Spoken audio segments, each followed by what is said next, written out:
Dear students, a very pleasant morning. Unit number 23, Economic Biology, presenting by Mrs. A. Chitra, Department of Biology, Nellanadar Metric Higher Secondary School.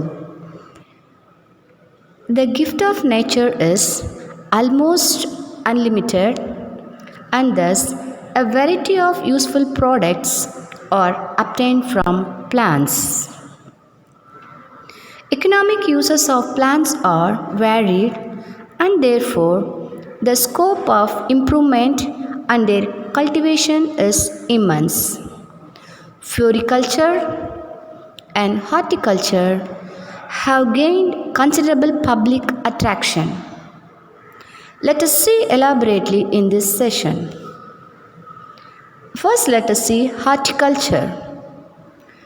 Horticulture is a branch of agriculture that deals with the cultivation of fruits, vegetables, and ornamental plants.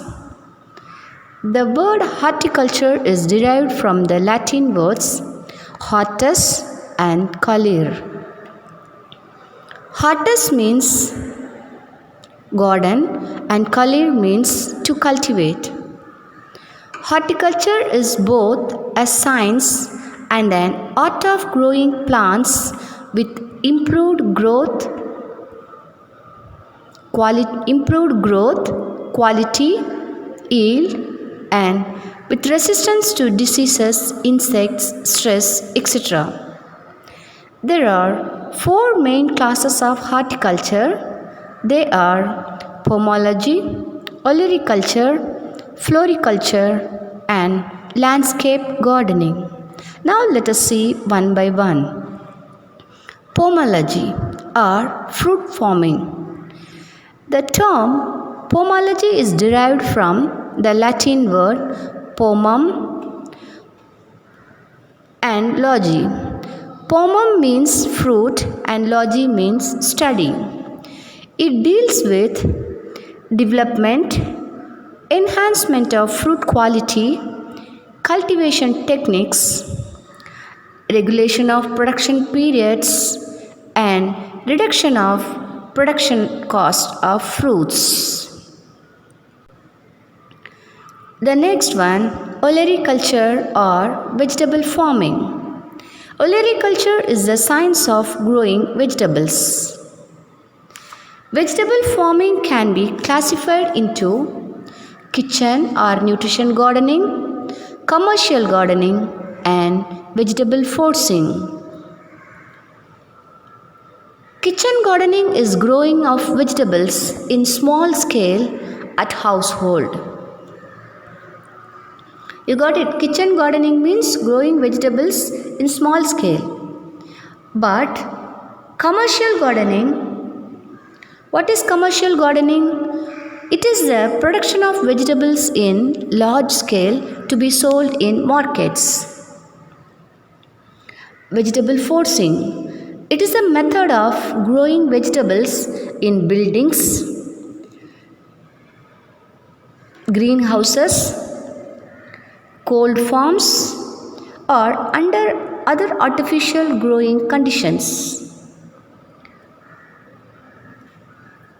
It is the most intensive type of vegetable growing.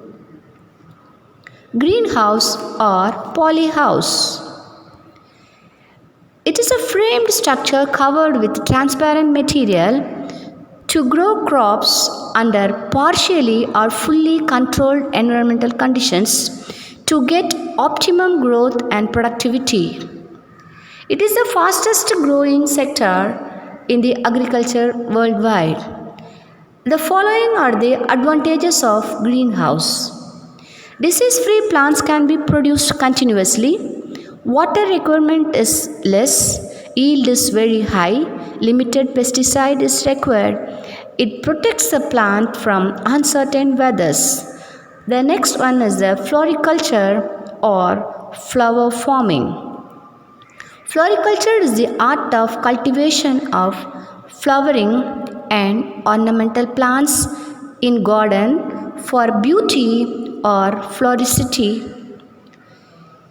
It is concerned with growing traditional flowers, cut flowers, bedding plants, etc. The following are the uses of flowers. Flowers are used for decoration purpose. They are also used for personal needs, religious and ceremonial offerings. They impart color and beauty to the garden. They increase country's economy. The last one is the landscape gardening. Landscape horticulture is the study of designing and constructing landscapes in homes, business firms, and public areas to imitate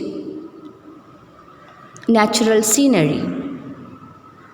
Till now, we have discussed various aspects of horticulture. In the next class, we will talk about the manuring. Thank you.